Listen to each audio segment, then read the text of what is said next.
On this week's show, how to set up a buy-to-let property business. Is it possible to buy a house with no money in under a week? In the news, MPs say the home leasehold system needs reform. And we'll be answering all your property related questions in the question and answer session.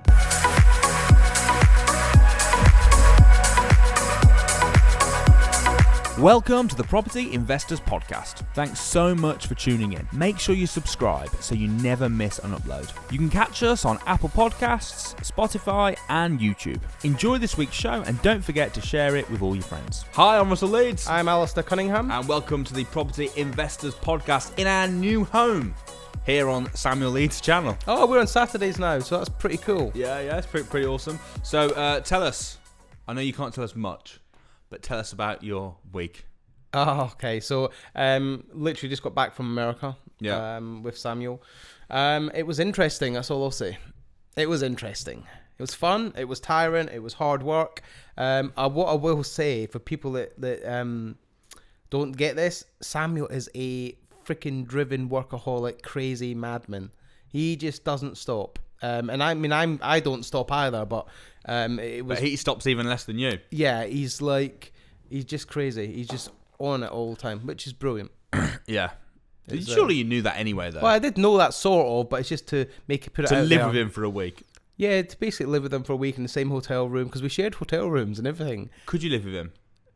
No. Could you be his flatmate? No. Why? I'll tell you, just because. Because why? I'm not going to go into that on this. This sounds a little No, because I ain't going to lie, he's a messy bugger. Is he messy? Yes.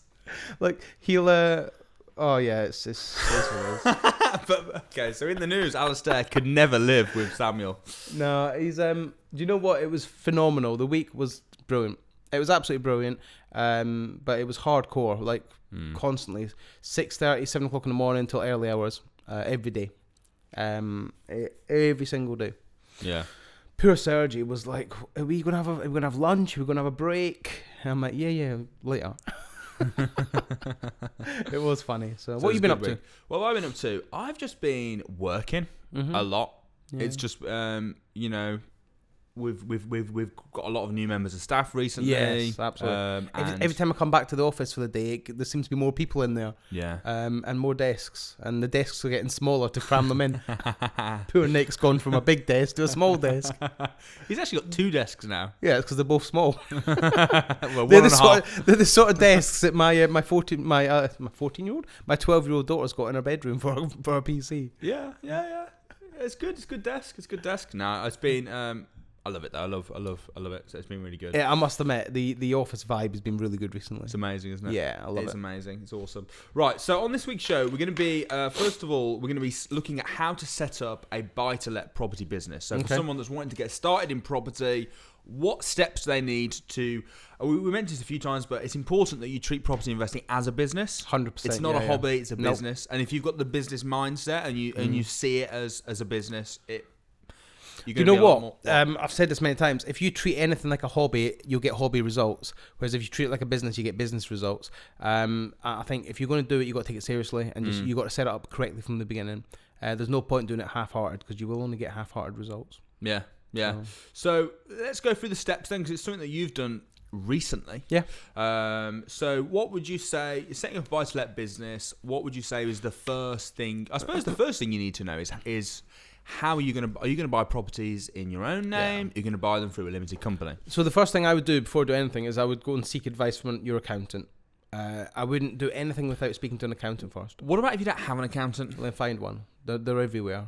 Google accountants, particularly property accountants. If you can find an accountant that's very good on property. I would say maybe network. Yep. So go to some property 100%. investors network, and you got like PIN, which is very good. Yeah. Your pick. Yeah. There's one coming up, isn't there? A pick. There's the next one's in May because of the eviction. Okay. But yeah, so I would say that's because I'm getting evicted from my from his house. Yeah. No, he can't pay his bills. No. So network's a very good way because I mean at the pick we have an accountant there every month.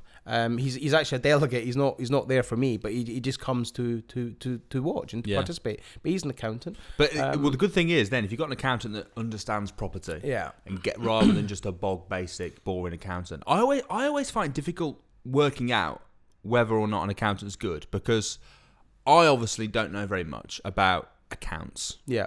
Compared to any accountant. Yeah, of course. So how do you gauge whether they're good or not? Because they're going to be better than me. I'll tell you however what. Bad they are. I'll tell you what. I've always had fairly good accountants. Now, an accountant is worth their weight in gold. Yeah. If you can get a good accountant, doesn't matter how much he's going to charge you, because whatever he charges you, he'll save you as much in tax. So a lot of people will. I see this a lot. People on the property investors with Samuel Leeds Facebook group. Everyone's like, "Oh, does anyone know a cheap accountant?" I wouldn't want a cheap accountant. No. If my accountant said, "I'm going to charge you freaking £200 a month or $2-3 grand a year, whatever," I don't know. I would happily pay it. If you don't want a cheap accountant because then you're going to get rubbish results and cheap results. Yeah. And you're going to have higher tax bills.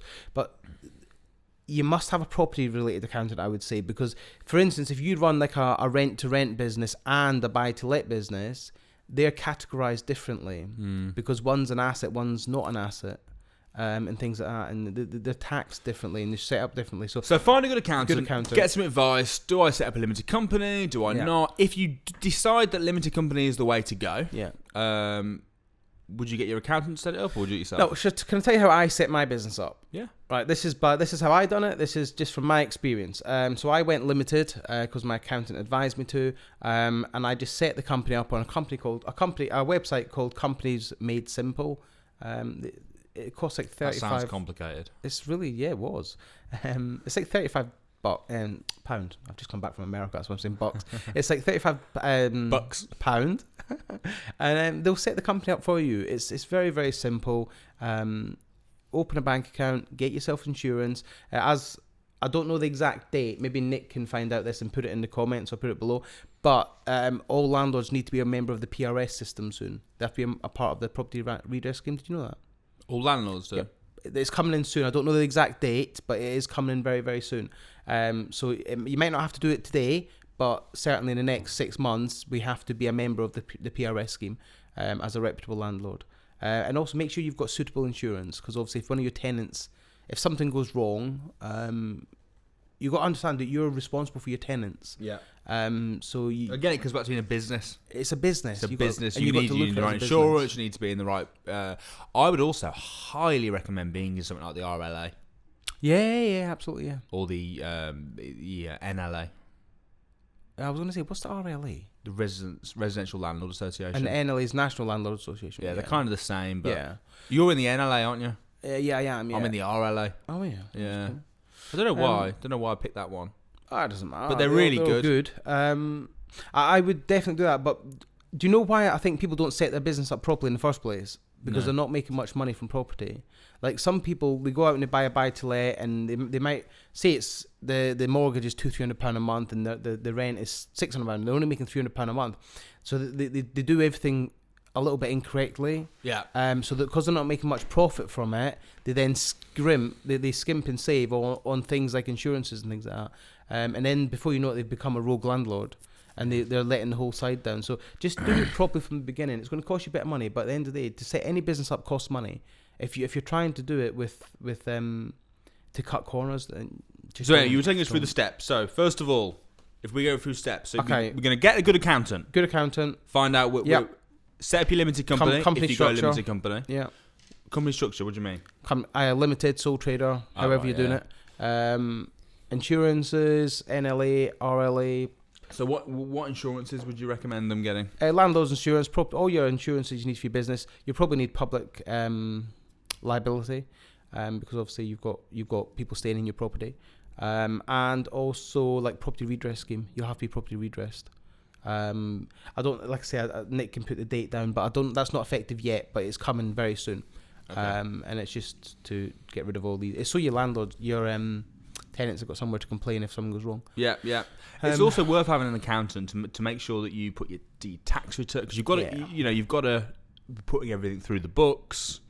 Irrespective of what, if it's a business at the end of the day. It doesn't matter if it just so happens that our product is a house, and This. But like for instance, you could set up a car. It's no different to setting up like a car sales business. You still set the business up correctly. And if you're going to treat it as a business, you need to be thinking through things like your cash flow, your goals. Yeah. What is it you're wanting to achieve? I mean, we talk about lots of different strategies. Rent to rents and deal sourcing, all that sorts of stuff. So, okay, what is it? Why are you getting into property in the first place? What's your goals? What are you wanting to achieve? How much money are you wanting to make? You need to know all this stuff so that you can then try and achieve it and set your goals. Work out what actions you need to take in order to hit those goals.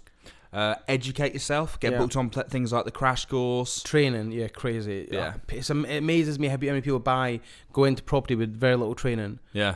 You'd never go into a normal profession. You wouldn't, would you? Oh, I want to become a doctor. Yeah. I watched a video on YouTube once about it, so I'm pretty sure I can do the surgery. No, I used to see this in my old industry in engineering background, and people would just come in after watching a couple of videos, and they've fixed their mate's fucking car or van or whatever, and then suddenly they're an engineer.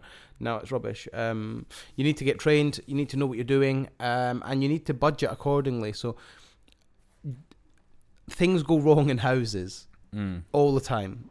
I don't think I've had a month in one of my properties now I can't remember the last time I didn't have anything go wrong in one of my houses. So like the one in Wolverhampton, for the last 3 months, there's been some sort of maintenance issue, and you've got to budget for that. You've got to have the funds available for that. So when you get your rent, don't spend it. Put it in a business account, just leave it, and build it up. And then when you get to a certain amount, you take some money out. But don't just spend it every time it comes in, because, like for instance, my gas bill at my current property, the HMO got around the corner, the gas bill was really ridiculously expensive. It's like £300 a month, which is just stupid. Somebody's at the door. Should we let him in? No. All right, okay.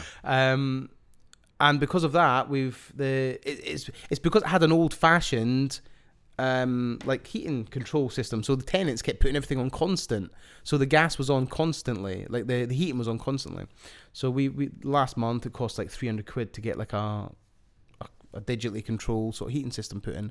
You're not one of those landlords that controls the heating from your own phone. No, I don't. I don't have nothing to do with it. My management company does. But they control the heating for the tenants? They set it and they leave it. Oh, really? Yes, mate. 100%. I'm not paying. Listen, my tenants they've got a warm house. They've got lots of hot water. But I'm not gonna. What is the point in the hot water being on when they're not there? Just so when. How do you know if they're there or not? I don't care. They're not having it all day. Are you serious? 100%. So they've got to live in your house and you control when they're allowed hot water? That is very standard. Yeah. You speak to any management company, they'll say the same. Every HMO management company I've spoke to, they've all said, why have you not got a nest, or why have you not got a hive in there? And I'm like, well, yeah, fine, do it. What do you recommend? So they've done it. They don't control it. They just set it so that they can't go above a certain temperature. Okay. What was happening? 23 degrees, I think it is. Oh, that's fair. So what was happening was, do you know? Do you know why I'm asking? Because we've had landlords, obviously with Quick Move, who would insist on they would do things like lock the thermostat. So they'd set the thermostat to 19 and then they'd lock the cupboard or whatever so it was in. So they they couldn't change it. And it's just like, but like they are living there. If they're cold, like I would hate that. I know I pay my own bill, so it's different, but I want to be able, if I want to turn the temperature up or turn the temperature down, I want to be able to turn it up or turn it down. So let me just clarify. My property is immaculate. The heating, whenever you go in, there's warm. But what was happening was I was going to the property, and my manager was going to the property, and the heating was cranked up to like 27, 28 degrees with the windows open. All the bedroom windows were open, so that they're just heating. They're just putting it on for the sake of it. They don't need to put it on, and it's got a electric shower. There's a balance, isn't there? Because at the same time, I sometimes like to have the window open because I want a bit of fresh air to come in. Yeah, I get that, but when I'm paying £300 a month just for gas, it's not happening. It's not happening. That didn't include electric. That's just for gas. That's a lot for HMO. Yeah. So anyway, we've sorted that out. So now the heating's good. But Alistair's there on his phone. Oh, I'm not. No. 18 degrees. They won't die if it's 14. No, let's just turn it down. Let's turn it down. Not at all. Save me 10 quid. Who cares if they freeze to not death? That would be bad, but freeze. Not at all, man. Just give me an extra blanket. No, seriously, I'm not a bad landlord. I'm a freaking awesome landlord. It sounds it. I am, mate. It I sounds- absolutely am. I don't. I think that a tenant should have the right to be able to have the temperature at the temperature that they want it to be, Okay. to save a couple of quid. But it's not a couple of quid, Ross. It's not. I know so many HMO landlords, right, that have got the temperature on hives so they can control it. I know. But it's because what will happen is this is what happens when you. The only argument you've got with it being a HMO, yeah. the only and it is that like there's 4 people or whatever living there, so someone's got to decide what temperature it is because they can't all have it at the temperature they want. Yeah. So you can pick a fair temperature so that everyone's happy. Well, they all have temperature controls in their bedroom and the radiators, right? So the I've known landlords. They're like someone bought a washing machine. Right, at a HMO, there wasn't a washing machine there. They bought a wash. Oh, was it a dryer? It was a dryer. Right. They bought a dryer, Yeah. and they were like, "No, they're not allowed to have a dryer there. Electricity." yeah, I don't care about that. And it's like, really? I googled it, and a dryer. It's like if they used it every day, it'd be like 20 quid a month or something. Yeah, no, it's not. And It's like, not. guys, it's not loads. get a grip. Get a grip. Yeah, no, I get that. The tightness of some landlords. Now I know you're Scottish, so No, it's got nothing to do with it. You're making me out to be a tight landlord. I'm not. I'm not making you out. You're making you out. No, not at all. Not at all. Right. Yeah. Okay. My HMO manager, and this is true. I use a company called Rooms to Let. Okay, in Wolverhampton, they've told me many times I'm the best landlord they've got because I don't ever question any maintenance. You're the best landlord they've got. Best landlord they've got. That's what they've told me. How many landlords they got? 2. No, they've got like I don't know, but they've got a lot. They look after a lot of rooms, and they've told me that I'm the best landlord they've got because whenever they ring me and say there's a maintenance issue or they need this, they need that, I just say sort it out. Yeah. I'm not necessarily saying about that you're tight. Hold on, I am. So I don't know where I'm going with this. Neither do I. I was. No, I'm not necessarily saying that you're tight. I'm just saying that the amount of tight landlords, I'm just like, guys, get a grip. But maybe in your case, maybe that they had the temperature at 30 and the windows it's just open. they're putting the temp. It's just that's what it is. But I know so many landlords that they do this, and yeah. Anyway, I just think that some of the landlords. I'm not saying that you're like this, but some of the landlords are way overly controlling of the temperature. Of course they are, and the stuff that they use. And it's like, guys, I mean, if I was them living to in feel like somewhere, it's their home. I want to feel like it's my home. I don't want to feel like, even if I was at a hotel though, I want the option to turn the heating up or turn the heating down or have a shower. It's got an electric shower that gets hot instantly. So the shower is not doesn't matter about the hot water. It's not so bad. But I want hot water on all the time. Yeah, I never want to go and wash my hands in cold water. There is holes. Do you understand how the heating systems work? Yeah. No, you don't. You clearly don't. I do, because basically what you're saying is you want to turn it off. So if someone has a bath, for example, the hot water will run But out. there's hot water tanks. So will the hot water run out? Yes or no? It will eventually run out if they run the water, if they like drain the systems out, and they just. I would never want that to happen. I went to, in fact, do you know the Oxford property? Yeah. Right. It pissed me off when I was there. Why? Well, cause Is it you that's turned the heating on, Phil, over there? Was it you that switched the immersion heater on? Probably. Yes. Yeah, because the bath. I wanted a bath, and it ran out of hot water. I put in about that much hot water. I was like, oh, great. And I didn't realise, so I left the hot tap on. And it was freezing. And it was freezing. And I was like, great. So, yeah. That's funny. So I did, and I waited, and then I had one later. Am I unreasonable here, or is it fair that if I'm living there, I want to be able to have a bath when I want a bath? Yeah. I want to be able to turn the heating up when I want to turn the heating up. I want to be able to open the window when I want to open the window. I just want to live in my house. I don't disagree with you. Good. Do you, the bath at Oxford, do you not think it was very small? Yeah, it was crap. It's about that size, isn't it? It's tiny. I just fit in it nicely. Did you struggle?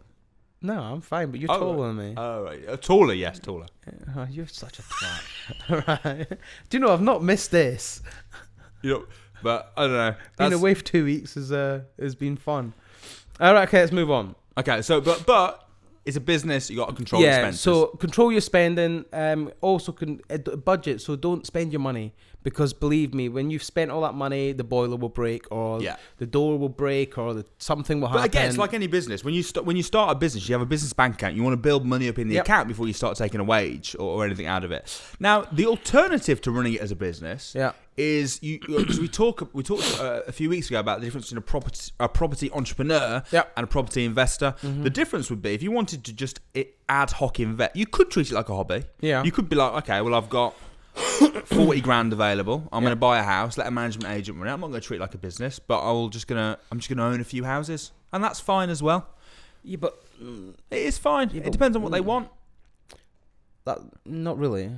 Well, so but they're just going to own a few properties, but they've still got to treat it like a business because things will still go wrong in that property. Yeah, they've got. Well, it depends. Depends on their personal situation. They might be someone that's got 50 grand. They don't want to treat it like a business. If they've got loads of money in the bank, that's fine. But they just want to buy a few investment properties and keep it simple and let the agent look after it.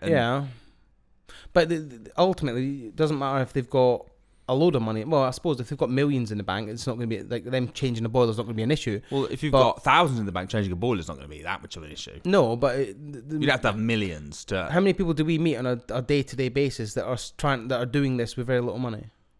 Yeah, because most of our listeners are going to be doing this with not a lot of money in the bank. Most people that we meet are trying to get into property with very little money. Exactly. Right. So they need to run it as a business. They need to run it properly. My point is, if there's someone listening to this who's got 100 grand in the bank that's just thinking, do you know what? I don't care. I'm work full time. I haven't got time to run it as a business. You can do it as a hobby. Yeah. It's not as effective. Yeah, if you've got the money. Yeah. But if you've got money, it is another option. Of course it is. All right, cool, awesome. So hopefully you guys have found that pretty helpful with the basic steps that you need. And the main point that I took from all that is that Alistair is a tight landlord. So I hope you got that as well. You are such a douchebag. I'm not tight landlord. I'm not going back to the hotel until I speak to someone who's prepared to give me that house, man. This is why I hate agents. What am I supposed to do? Confirm with them every 15 minutes. What's that? Okay. Do you want to come? No. Take it back upstairs. We're not anywhere. None of your business, sir. But do you know how much rent he pays? I don't know. Thanks for nothing.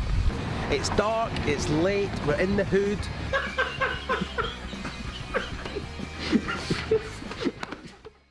So, big question. Is it possible to buy a house with no money in a week?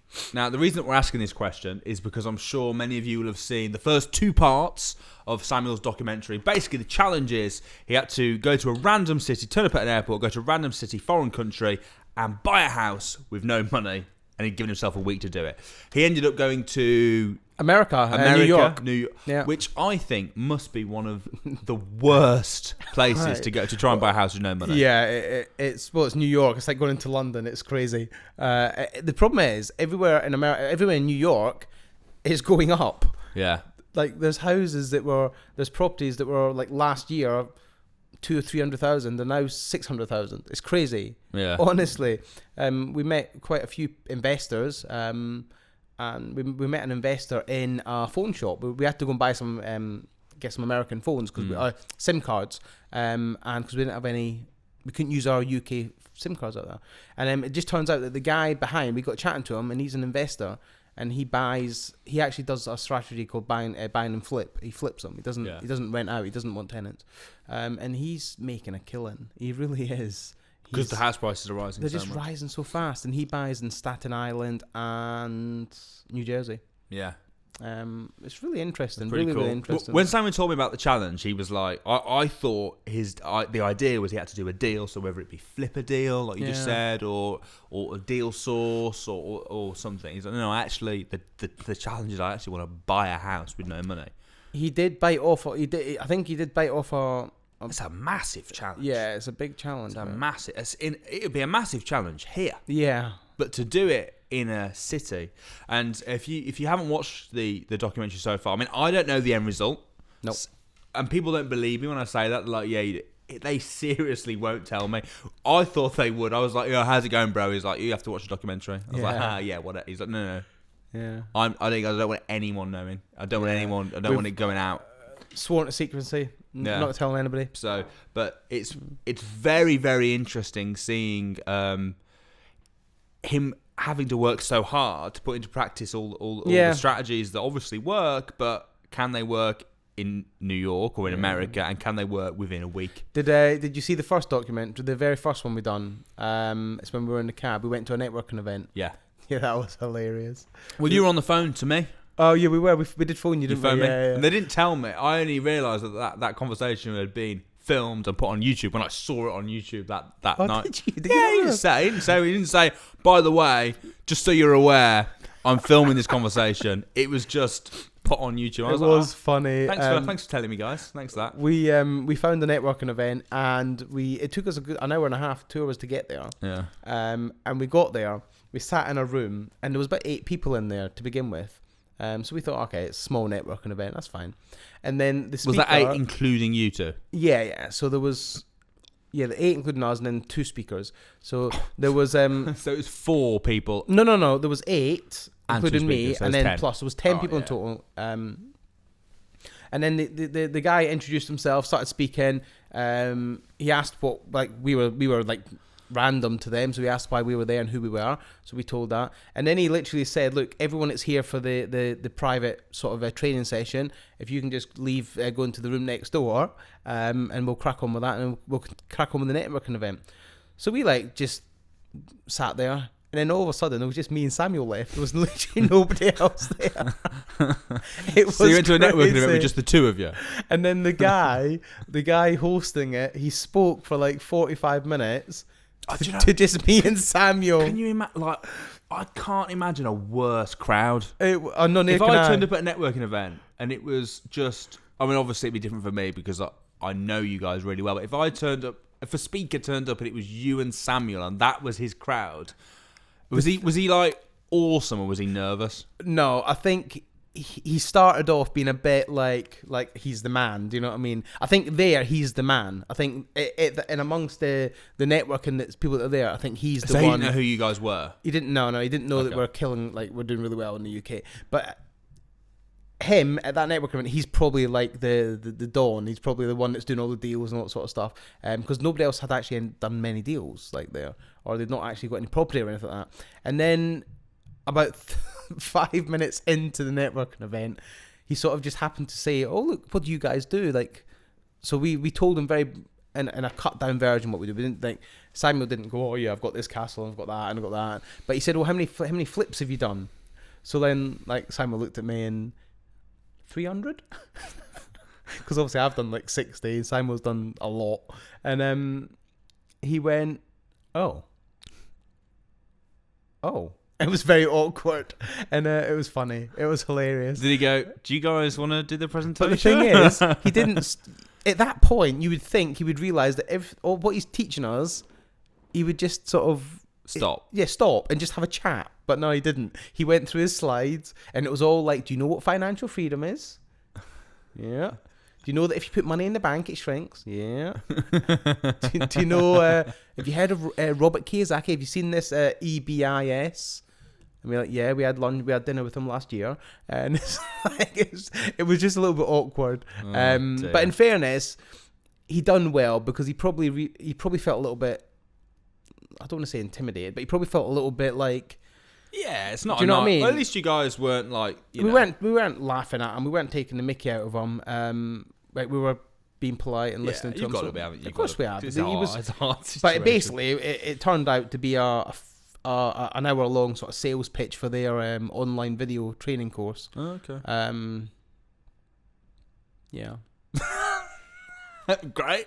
Thanks for that. Nice way to It end. was it was quite interesting. But so that's the challenge anyway, and that's. But I definitely would watch it. Watch it. It's going to be. I mean, the strategies do work. Whether they can work in New York or in America in a week is another thing. Don't know. It'd be knows? very interesting to see. Who I knows? think it's going to be really difficult, but I don't know.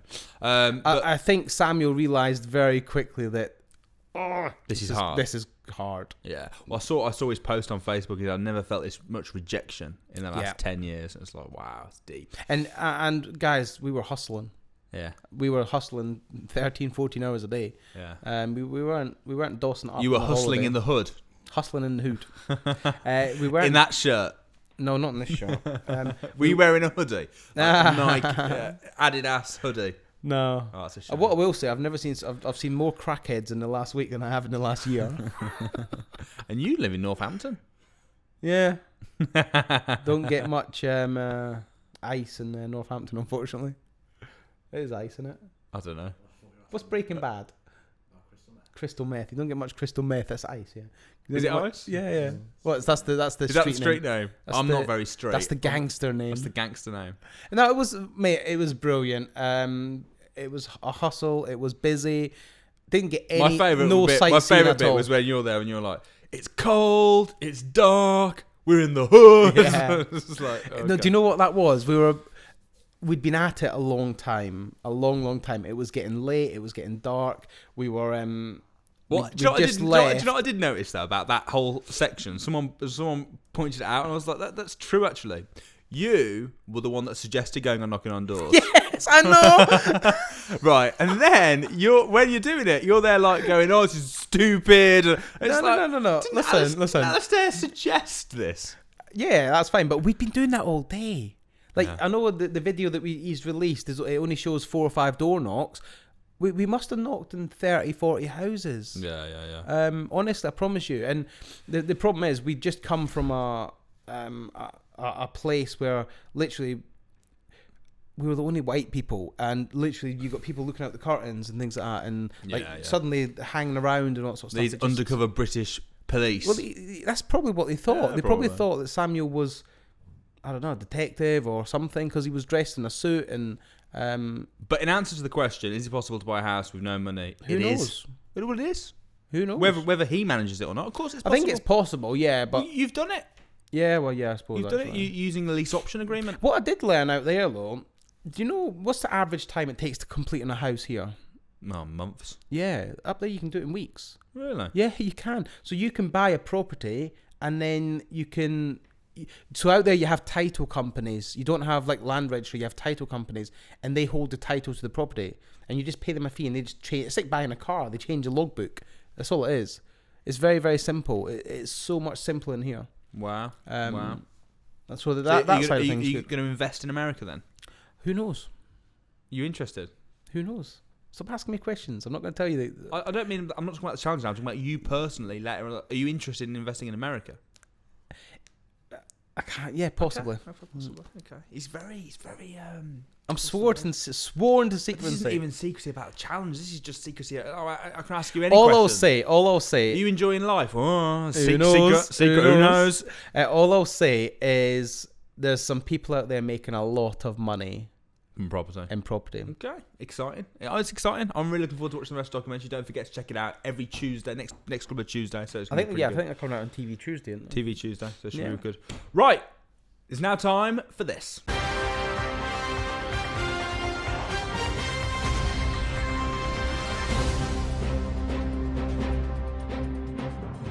Okay, so this was recently on BBC News. Interesting subject. Let me read the story first, and then we'll delve into it. So, home leasehold system needs reform, say MPs. So let me explain what this is. So the UK's leasehold system has left a number of households in an unsellable and unmortgageable homes, and changes are needed, MPs say.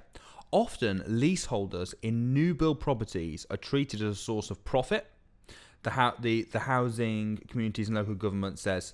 So it says that the competition and marketing authorities should investigate mis-selling claims. The CMA should also make suggestions regarding compensation, they say. Leasehold house owners are often charged expensive ground rent as well as fees if they want to make changes to their homes. A leasehold house can also be difficult to sell. Developers say that in all transactions, builders aim to provide prospective purchasers and their solicitors and their mortgage lenders with all the relevant information. But the HCLG committee said stories from leaseholders showed failings in the process.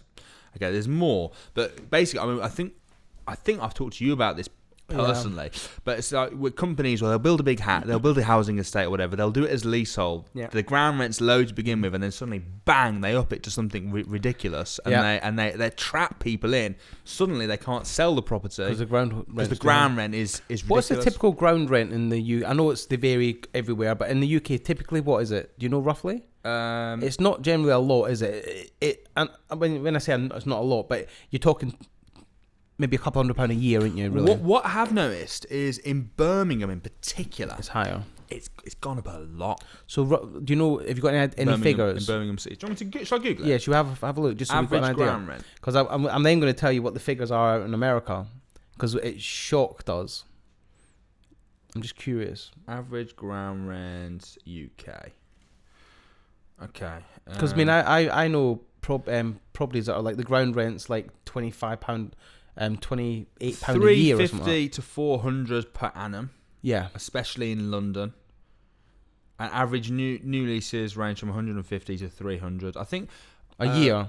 Yeah, I've got a few. They're not. I can't remember the exact figures. They're not majorly high. And you expect to pay something because they do work. So like for instance, in Liverpool it'll be cheaper than it is in Birmingham.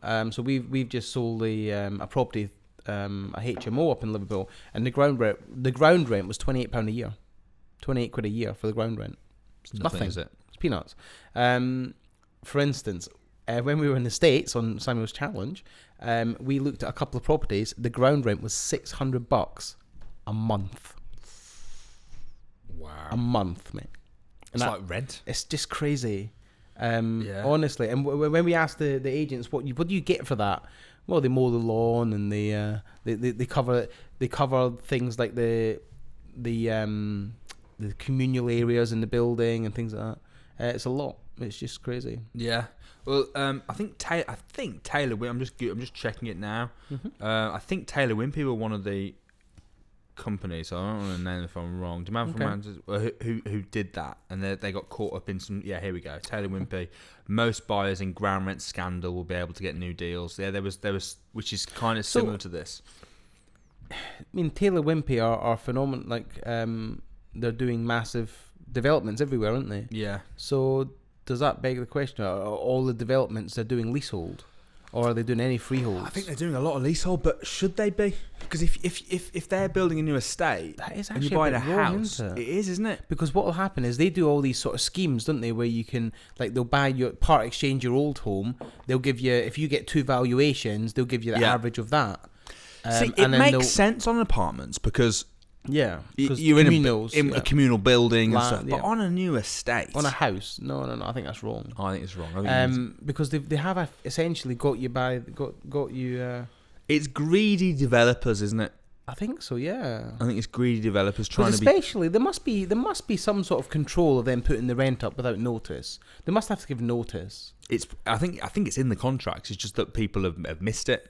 Yeah, or it comes down to mis-selling, because the problem is, you got to imagine, right? You're living in a 2-bed house. I don't know, maybe in a maybe a little bit of a poorer area, and then you get the opportunity to move to a new housing estate where Taylor Wimpey or another company are going to buy your house off you for a market value, and then move in with very little. Like, sometimes they cover your moving costs. They cover all sorts, because they're more interested in selling a new property than an old one. Yeah. And they can afford to take a little bit of hit on the old one. But my point being is, if you're then you're a motivated buyer. You're in a position where you're emotionally people are in a attached. situation with these houses where they can't mortgage them or sell them.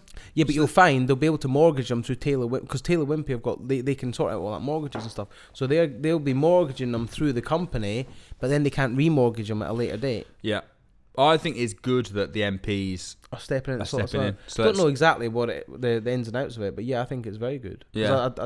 Leasehold should not be around on houses. No, I agree. Flats, apartments, yeah, but not houses. Yeah, but if anyone's got any comments on that, if anyone's in a situation where they've bought a leasehold house or they know a bit more about it, it'd be lovely to hear your comments. Maybe something we can address on a later show. But I think that'd be really good. Interesting news article. And be aware of that. If you're buying a house, be aware.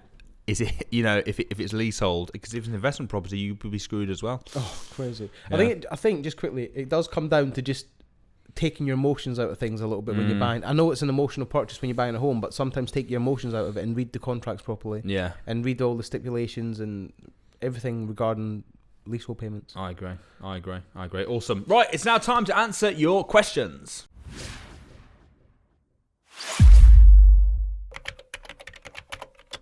So we got a question from Darren. Any advice on the steps you take to find your patch to invest in? That's a really good question. It is, actually. Thank you, Darren, for that. In fact, you have actually, because we talk about this in detail on the Deal Finding Extravaganza. Yeah, absolutely do, yeah. And so do you want to maybe just go through one or two? Right. Okay, so the patch, your gold mine sort of area, gold mine patch, whatever. It needs to be somewhere where you can buy a property relatively affordable, relatively cheap, that's got the potential to grow in value, and it's got high demand for tenants, whether that be single lets, HMOs, or it does depend on what your strategy is. So let's just go with HMOs, because it's nice and simple. So ideally, it wants to be in a city, a university city, ideally somewhere where there's lots of jobs, lots of buzzing nightlife, lots of things going on, and it has to be where you can buy a property affordably.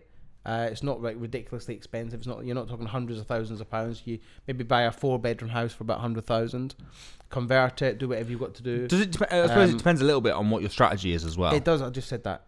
If you were listening, I wasn't. I was trying to work out what Darren's surname was. Also, you need to have a really good understanding of the rules and the regulations in the area. Yeah. So if you're looking at HMOs and you're going to looking to convert, there's no point going somewhere where there's Article 4, because you'll have to then get planning permission and all that sort of stuff. So have a good understanding of the rules, have a good understanding of the demand, and have a good understanding of property prices and what's going to happen to the property prices.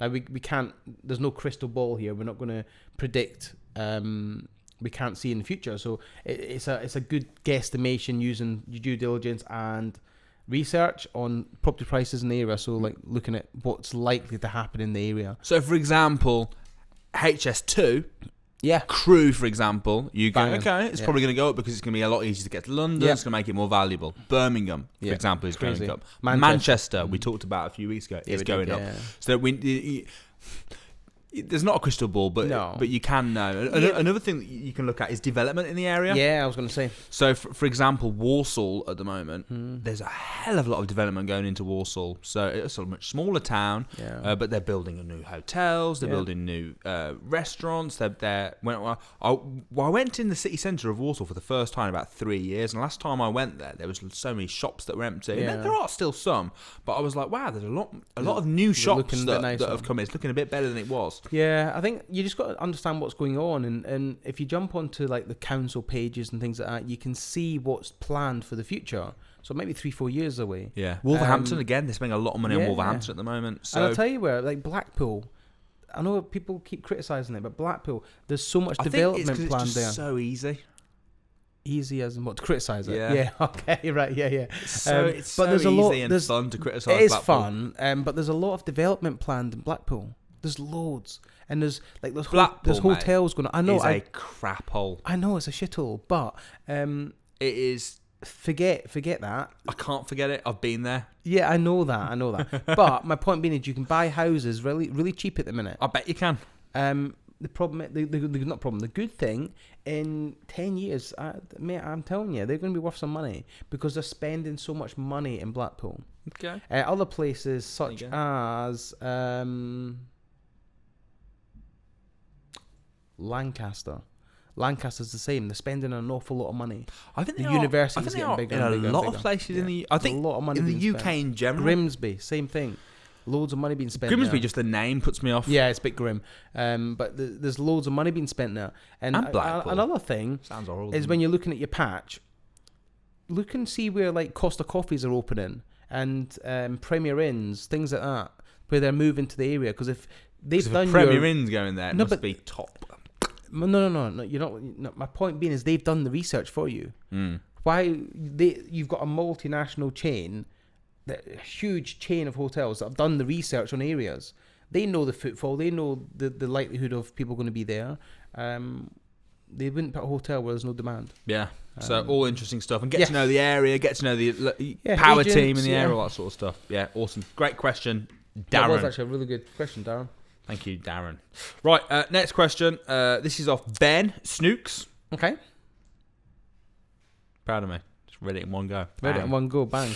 When agreeing a rent-to-rent agreement, is it best to go direct to vendor, or is it possible to go via the letting agent? As I understand, they may get confused off by your proposal. If you keep going via the letting agents to keep them in the loop, what advice do you... Okay, awesome. Great question. Yeah. Okay, so let me tell you the pros and cons of both. So, pros of direct to vendor is it's easier to get in with them and to explain what it is that you're doing, and it's easier for them to understand it and to be good with it.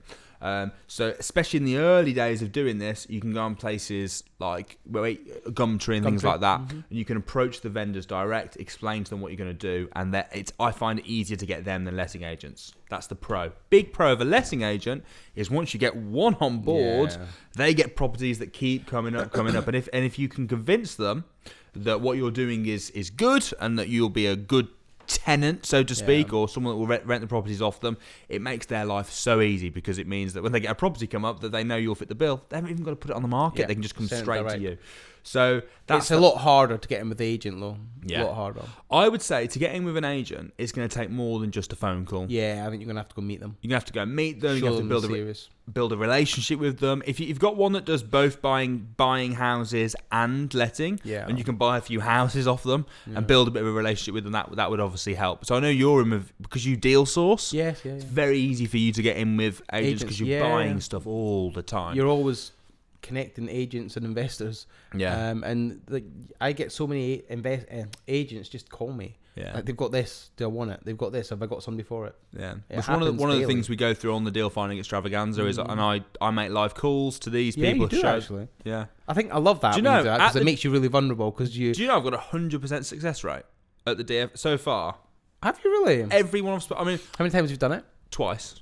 Okay, that's good. But still, 100% success rate. Yeah, twice. But I've sealed a rent-to-rent deal over the phone twice in a row. Well, from stage. Yeah, I've always listened to the calls, and they are very good. Like I remember last time that somebody hung up on you at some point, didn't they? Or was that not? Or was that maybe that was at a different event?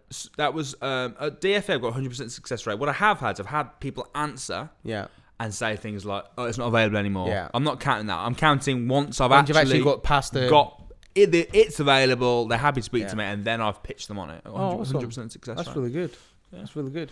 What I will say, though, do you know in the States, right? The property websites. Come back from the States or something? He hasn't mentioned the States today. I've not mentioned on this show. Right. Okay. So the property websites like Zillow. That's like where's this? Sorry again. In the States. Oh, in the States? Yeah, you come back from the States? You've been to the States? Just come back from the States. Did you not know that? Did you not mention the States? Anyway. It wasn't New York, was it? No, it wasn't actually. This is somewhere else. But Zillow is the equivalent to Rightmove. I thought there was no equivalent to Rightmove. That's what you told me. Well, we found it in the end. Oh, it was Zillow. Everyone criticised. Do you know everyone criticised that we didn't know like Zillow and the. Never heard of Zillow. Well, we never heard of it. Like, seriously, you never heard of Zillow? Why would we? Did you? I've heard of Zillow. What, before we went to America? Nah. Exactly. So why the hell would we know? Like it was a random country that we knew nothing about. If we knew about it, then it wouldn't be. No, come on, get real, guys. Anyway, so Zillow, the good thing about it Where's Zillow based? Oh, for goodness me. It puts the property owner's phone number on there. You have to put the property owner's phone number. You told me. It's brilliant. It's absolutely brilliant. So how is that related to his question? Because then you can look on Zillow. If you were in America, you could look on Zillow and phone the owner direct. Wow. Talking just direct to vendor leads, that's all. So guys, thanks ever so much for tuning in this week. Do not forget to hit the subscribe button. You can also listen to us if you're on the move. We're on Apple Podcasts and Spotify and all sorts of places like that if you want to just listen in. And we will see you next week.